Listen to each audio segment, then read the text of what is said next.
Thank you so much. It's such a great pleasure to be here, as I am very passionate about two things. The other one is sauna, and the other one is love hormones. There's a lot of foreign guests, so let me start by telling how did I become a love doctor. By the way, these nails are my acting nails, so my normal nails would be a little bit more natural. So my own personal journey started 10 years ago. I was going through a very painful breakup and a divorce. And I started suffering from all kinds of symptoms, from sleep problems to back pains and panic attacks. Even standing here would have been, at those times, misery. And the doctors couldn't find reason why I was having all these kind of symptoms. And my own idea was that the only thing that has changed in my life was my love life. So I wanted to find out what love does to our health. And my first book was born. It was called High on Love, and it became a bestseller. And from that book raised another question. I learned that the most health-promoting stage of love is the attachment phase of love. So not the crazy, passionate start when we just lose our minds, we don't sleep, we're stressed out, and we just want to kiss and make out. But the phase after a year and a half or two, when we kind of settle in this peaceful, warm, nice attachment phase. I was still single at that back then in my life, and I was thinking that how could I get sustainably to that phase without a relationship? I used to call myself recovering love addict. I always thought that I need to have a man to feel healthy and happy. So my second book was born from that question. And I did find that at the attachment phase of love, there's three main love hormones that are in a very balanced state. And those hormones are dopamine, serotonin, and oxytocin. Are you guys familiar with this? Yeah. Times have changed. When I was writing my first book, nobody knew about this. And, you know, we all talk about like dopamine, how you should take less and have a coffee or jump in the cold water or whatever to get a kick, do sports. But my approach was more about how to balance the baseline in a sustainable way. And there were three things that erased a bond around this theme. The first is meaningfulness. And meaningfulness used to be a little bit boring word for myself. As being a medical doctor, I thought, you know, practicing medicine should be meaningful, but at that time it wasn't. It didn't feel, I felt I was prescribing too many medications and not doing kind of what I wanted to do. So the question I always tell everybody is to ask what brings you most joy. Because joy is kind of the compass to meaningfulness. And that was one of the key factors that actually, through that my own journey started, and I started to feel better. The interesting thing is that, as I mentioned, these three hormones, so sauna actually releases all the three love hormones. So basically, my hypothesis right now is that sauna could be a gateway for love. So sauna might not solve all your problems, but it could be used for big change. So basically what happens is, like, we all know when we after sauna how we feel. Our mind is clear, we feel safe, relaxed, yet energized. And that's actually how love makes us feel. So when I was thinking about, you know, I was invited here, so I just started thinking and playing around these questions. And we all have heard these amazing speeches about, you know, how the recovery rates go and our heart rate variability does this and that. But I think we should maybe take steps beyond that and go to the kind of a bit of a deeper layers of healing and combine that with sauna, which means the themes that I share in my book, we should kind of focus on those when we do sauna. So basically, what is that in practice? So when it comes to dopamine, I mentioned about joy. So when we go to sauna, we combine it to things we love and also take a little moment after sauna and maybe write down what we would like to add to our everyday lives so that we could feel more joy. Because love makes our brain plastics, so we could use that momentum of love that sauna has created. The other thing that is one of the key factors in my own sustainable recipe for health and love is creativity. And I must say that sauna has been an amazing source, at least for me, as a creative, for my creative power. My first and second book, basically both were born because of sauna. Because when I was writing the second book, I had a little baby and he wasn't sleeping well, and I was super exhausted and stressed out, and I was, kind of not knowing I was supposed to, there was a deadline and coming up, the structure of the book, and I just couldn't see it. So I went and had a sauna. And after that, when I was in the shower, it just, boom, came as a picture in my mind. So the 12 steps, how they work together. So sauna does make us creative, but we can also, after sauna, pause and think how we could add some creativity in our everyday lives. Because I think we're way too busy these days to even have space for creativity. Because if we run from meetings to another, we don't have that white space, which is actually the thing that we need magic to happen. And sauna gives that. Because when we are sitting, the Finnish way of, sauna bathing, when we're sitting on the terrace and just watching the trees and the ocean, that world is a space that is crucial to see the forest from the trees. And from that space, normally some fantastic stuff will rise. I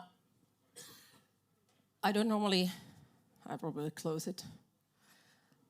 By the way, this is my own sauna at my summer place, and I must tell that they always say that kitchen is the heart of home. Well, this little cottage is 20 square meters, and the sauna is half of it. And the sauna has the best view. So basically, there's a table here that you can sit. This is my oldest son outside there. So it was pretty cool when I was hosting some friends from US, and they were so shocked because they were having dinner, and then there's naked people in the sauna. So from those people, it was a bit of a cultural shock. But as we Finns, for us, it's very natural. There's nothing sexual about it, and it's just very relaxing. So this picture kind of describes how in Finland the sauna is the heart of the house, heart of the home, not maybe anymore the kitchen. And I think that's a cool message to take abroad as well. So, but to end with dopamine, we can't excuse sports and hockey. And as Finns, we're pretty proud that we're now both Olympic winners and world champions. Could it be because of sauna? Because I think that's the one thing these guys do, like basically after every practice. What is the first thing when the interviewers are asking, so what are you doing? How are you celebrating? We're going to sauna. There's even a song, Poika Sauna, the boy is going to bath sauna, which tells about the Finnish hockey team's traditions. So sauna gives us dopamine, but it does also gives us serotonin. And when dopamine is related to risk-taking, sports, goal-oriented behavior, it's kind of the excitement hormone. I'm, by the way, very dopamine-high people. If you want to do a test on docemilia.com, you can do a test and see which one of these hormones is leading you. So I used to think that serotonin is a little bit the boring hormone, but now I know that there's no boring or fun. They all work together. Like in every team in our brain, we need both sides to be in optimal, to function optimally. So serotonin is related to traditions and feeling of safety. And in Finland, sauna is one of the oldest traditions. Babies were born in sauna. We all have memories, and we all feel safe, usually when we think about sauna. I feel sauna, even I have 7 stitches on my arm because of jumping through a sauna window when I was 5 years old, and still, it didn't make me quit. So, about serotonin and sauna. So basically, in a previous speech, we were talking about HRV levels.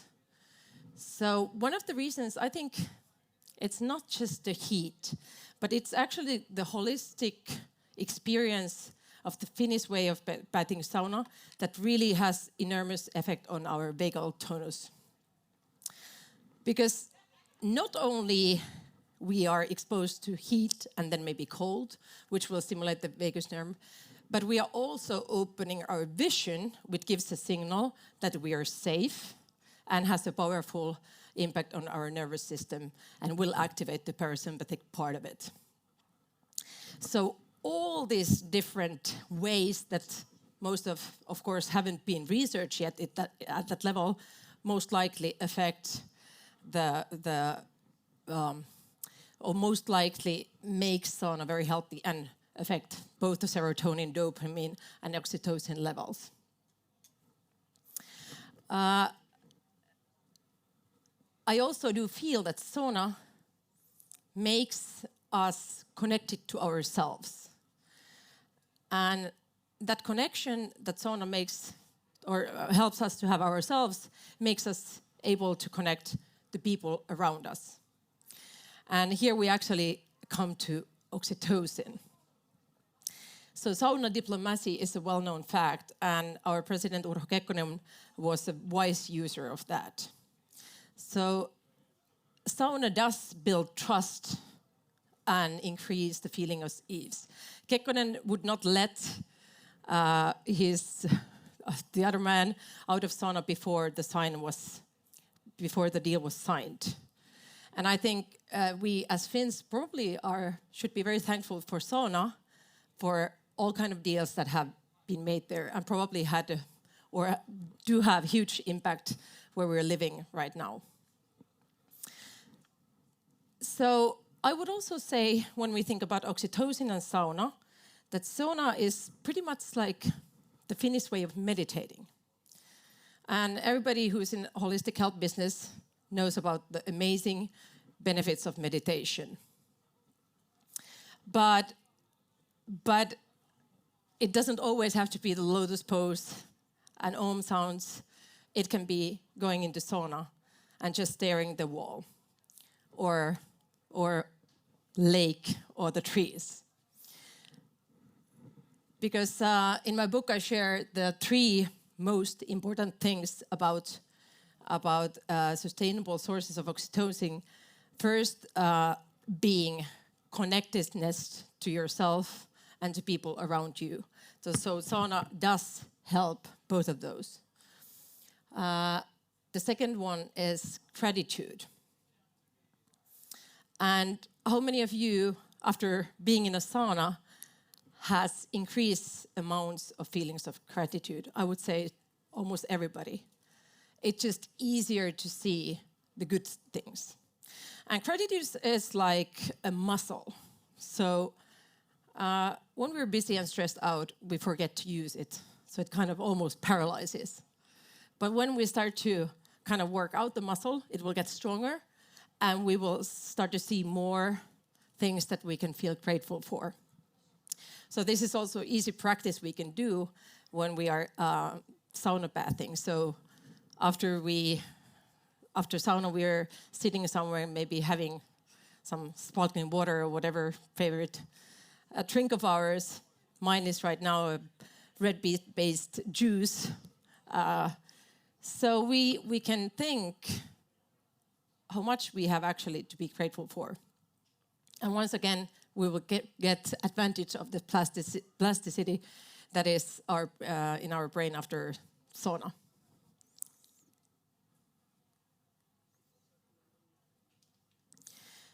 So, I would like to end this speech by saying thank you and feeling a moment of gratitude about being able to share my thoughts.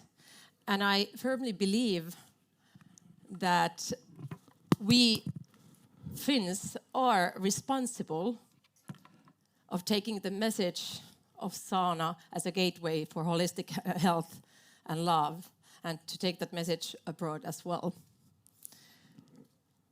They say there's a lot of talk about how Finland will be the next energetic center for healing, and I think sauna will be absolutely in the center of that. Thank you so much.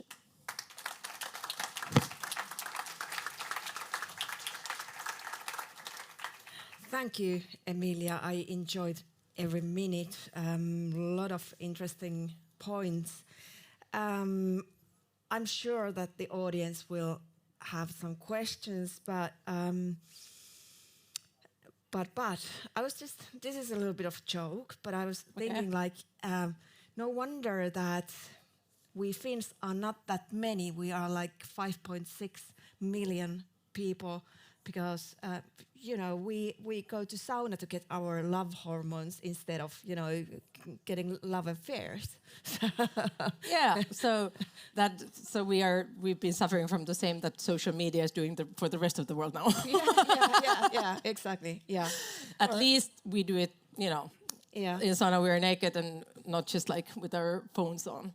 Yeah. By the way, sauna is a great break from social media as well, because it's one of the few places people don't take their phones anymore. True. So I think that's also a great thing. And also I was thinking about, you were talking about meditation, but also breathing, because breathing has an effect to the vagus nerve as well. And I was thinking like when we go to sauna, so probably because you relax there, so your breathing is getting slower, and that way too, it can affect on your... Well, also the fact that when normally in sauna, we're naked or maybe wearing a swimsuit. So basically we don't have anything that it's tightening up our diaphragm, so it can move normally. And that's kind of the problem that especially we females suffer, because we have such tight clothes that we are not breathing it the way we're supposed to breathe. So yeah, you're right. And of course the relaxation makes us breathe normally. But I must remind that if we are chronically stressed out, so it might be that our breathing is not normalizing, and we should actually pay attention that when we go to sauna, so, hold our hands here and see that our tummy is breathing. Okay, let's all try when you breathe. So we should breathe so like babies, that it actually bumps out the tummy, and that should be considered sexy. So, and that's kind of hard because the cultural pressure of keeping it here, and then you can't breathe in a healthy way. Yeah. And basically only when we are stressed out, we should use the upper kind of adjusting muscles. Yeah, yeah. So these are good things. So it's both the breathing, the cold, heat, exposure, and as I told, the vision. So sauna is kind of a very 360 experience in that way. Yeah. Okay, the audience. Yeah, I would be glad to answer questions. Are there any German-speaking people here? No. Yeah, I know there are. So my book just came out in German, because I was just thinking, because it's, So my latest book just came out in German a couple of weeks ago, so you can find both in Audible if you are interested, because, the love revolution in Europe started from Germany. We all need, we all need. Yeah. Yeah, but that's what people always think, that when, I'm called love doctor, they think I talk about relationship. I don't, in the book, there's not a word about relationship, because I've divorced like 1,000 times, so I would not go there. So I talk about holistic health and love. But this is the love revolution I'm talking. It's so love still like is considered as a relationship thing, as it should be considered as a healing power, as a universal power. You know, people love their arts, their work, nature, whatever. You know, the recipe for everyone is individual, and we should be just true to ourselves and follow the things that give us joy and makes us happy. But it requires to calming down and listening to yourself, which where the sauna comes to the picture, because that's a good place to. Yeah, as I kind of like to call it, as a gateway to love that makes us take the time to ourselves and think who we truly are, what we really want, and what could be the first steps towards that direction. I really like the idea when you told that gratitude is like a muscle, so you can train it actually. Yes. So, and you told us that maybe after having sauna, so then you remember all the things you are grateful for. And that's really good practice, and maybe we should do that every day. Not if you don't go to sauna every day, so maybe to just gratitude practice. Yes, indeed. And also what I was not today, you know, I didn't have that much time, but I think also when it's come to feeling of safe, we live in a world where there's a lot of fears, there's wars going on, there's all kind of pandemias. So we can affect that with our brain. So just tell kind of like everything is actually okay. But also with these exercises I was talking about. But that then there's actually a deeper layer when it comes to feeling of safety. And that's the unconscious layer that varies individually, of course. And sauna can be a place where we can start to feel that what are actually my fears and how could I maybe make friends with them. And that will be then the real shit for healing. But that was kind of a little bit aside from today's topic, but sauna can be helpful there. And I must say that when I have had some tough times in my life, so sauna has been a crucial position. And honestly, I don't know what I would have done it, without it. Probably meditated more, but Yeah. So what about if you want to experience or have more of those good hormones in your body? So you can go to sauna, you can fall in love, or so what else? Well, let me once more kind of emphasize that there's two. It's kind of the short sources that we're talking. We can, breathe and we can eat something to get, dopamine levels high and that's kind of every day they vary. But in my book, kind of the 12 steps, they are for sustainable baseline levels. And these are kind of like the meaningfulness, working with our fears and kind of stuff that we have to kind of work a little bit on ourselves so it doesn't come like this. And we need to maybe do some hard decisions. Sometimes they say that, for example, the two most addictive things in the world are heroin and weekly salary. Or, so they would, for some people it might be that you have to change your job or whatever. So, but I think what we were talking, that sauna gives us the clarity and helps us to see the forest from the trees and realize what are the steps I need to do. Yeah. So there are layers. Yeah. And it's interesting that even though you talk like a yoga teacher once in a while, so still you are a medical doctor, and you base your talks on actual research. So you can measure the levels of the hormones.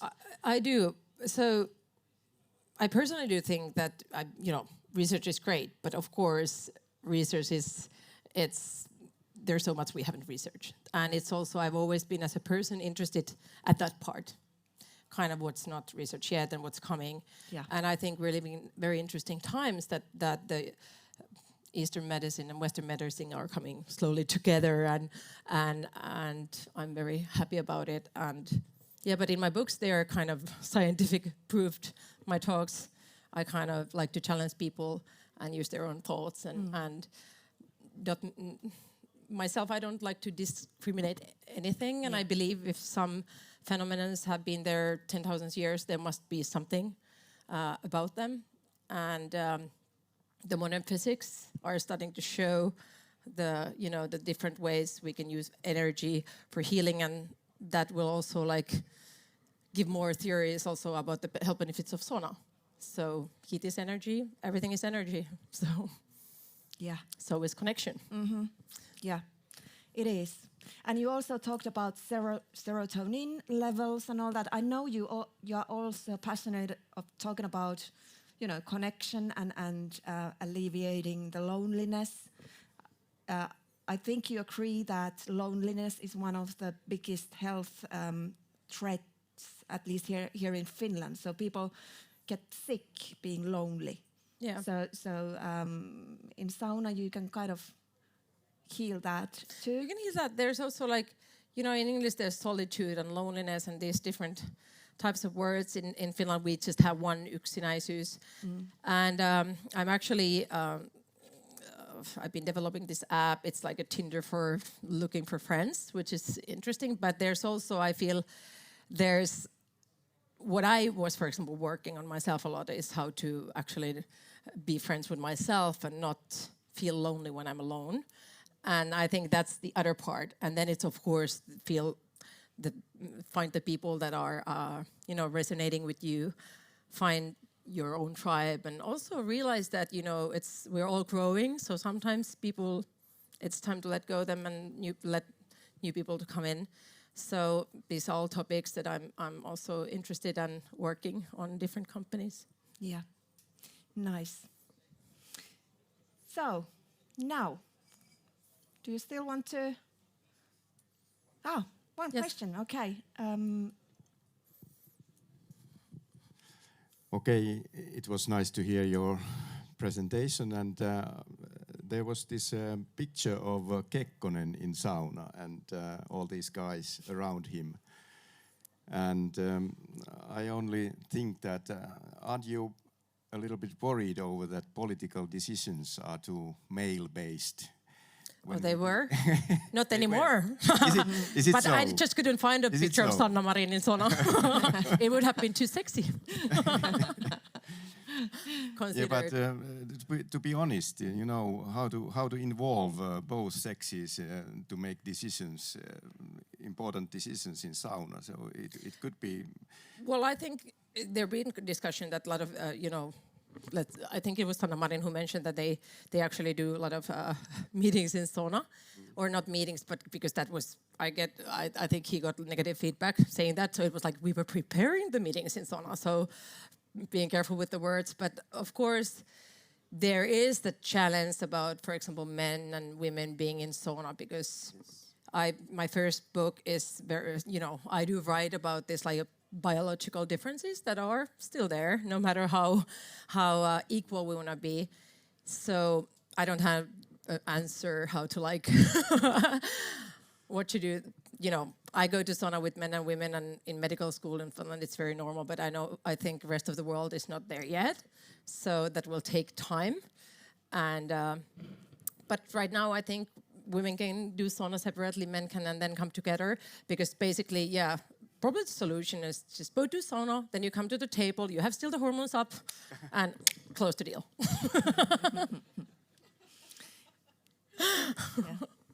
Thank you. It was a good question. And I did come a solution. It just came 2 minutes late. Okay. Yeah. There? Yes. Martin.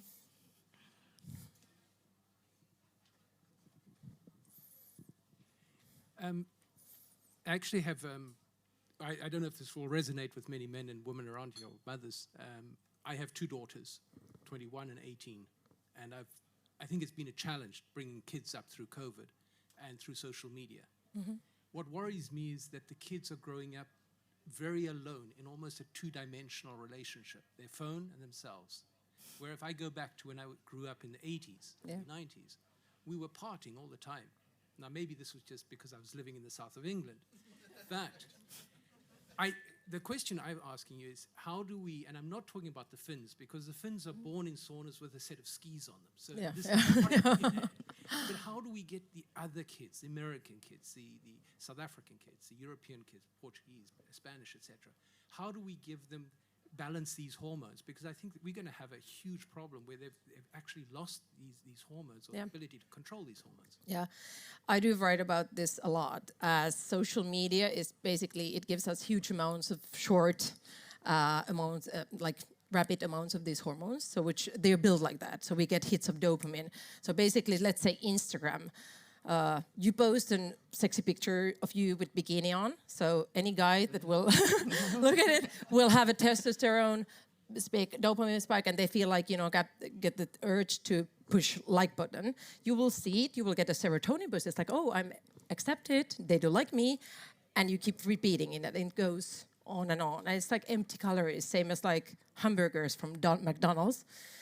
So I think this is a thing that has to be regulated from, there has to be with any technological disruption. When the cars were, when we first had cars, there was a lot of accidents because there weren't rules. So I think there needs to be more eventually kind of rules. Plus, we need to start building these sustainable sources when the kids are very young, which is, I think maybe the most important thing is us adults taking care of our own fears and traumas, because when we're working on them, we're kind of healing our kids as well.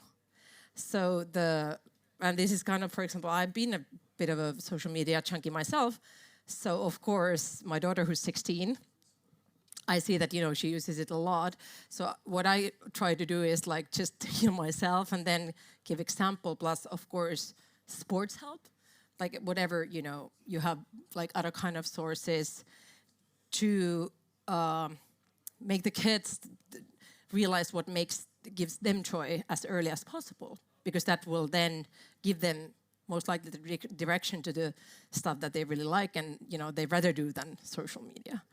But there's so many layers, psychological layers, where, there's different addictive tendencies, it's always, every story is different, but I think it's like the same stuff that I'm talking here, but you just start earlier. So you're not pushing kids to do something they kind of hate.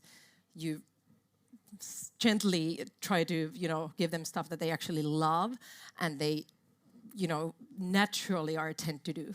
So, for example, I have a 4-year-old son, so I'm not pushing him, but he loves to play basketball. So I'm so happy that the first thing in the morning he says, like, hey, can we go and shoot? And we go shooting. So it's always time away from something. Nature, more time in nature, grounding. So all the stuff basically I share can be also like used for kids. But it's very important and good question. And as a mother, I think about it all the time. Yeah. Yeah, it's important. I mean, but what about, you were telling that we have these 3 hormones that you are talking about, and every one of us has kind of dominant hormone. You are dopamine junkie, probably I am too. I'm going to go to your website and do this test. Yeah. But isn't this time with all the social media and all these quick dopamine rushes with the social media and everything, so isn't this especially dangerous for dopamine junkies? Well, dopamine dominant people are kind of more tend, to be addicts, whatever it is. So there are slight differences. We are the ones that genetically were the ones that took risks, went through the jungle or, found America like Columbus or Domuna most likely. And then serotonin highs, it's interesting because Finland is serotonin prominent country because these levels where, you can't be dopamine, that most of the people had to be like kind of more towards safety, when it's so cold here that you can't take too many risks. And I was giving a speech at Patria, the Finnish, how do you call puolustusvoimat, the defense people, and 80% of them seem to be serotonin dominant, which is a good thing because like we don't want our defensive forces to be like, hey, how about doing something cool tomorrow? But as a dopamine high person, for example, I was willing to take the risk to become an actor 2 years ago and do a romantic comedy because, you know, I enjoy that. I maybe, you know, I'm not afraid. It's also about, I think, bravery. And I tell everybody that that's also like courage. It's the mother of all values, because unless we have courage, we very seldomly listen to the values, then we just do what people are expecting us to do. And I always tell that I do, for example, this for my daughter, so she can be, if she wants, a doctor and an actor, because I was suffering my whole childhood from thinking that I should be a doctor. And here I am with my acting nails, talking about all kind of stuff. So, yeah, but at the end of the day, it all came together. I'm super happy that I studied medicine, and I can now combine that knowledge with stuff I love and use kind of the creative side that was buried for a long time and hopefully help with that. Yeah, I think it's really nice that nowadays there are some people who don't want to fit in one box. You can kind of do whatever you want. Yeah. Yeah. I think times are changing. Yeah. Okay. Any more questions? I think we could go on and go on and go on, but maybe we want to stretch our legs before the panel discussion. So at this point, I would. Yeah. Okay. Thank you, Thank you. Emilia.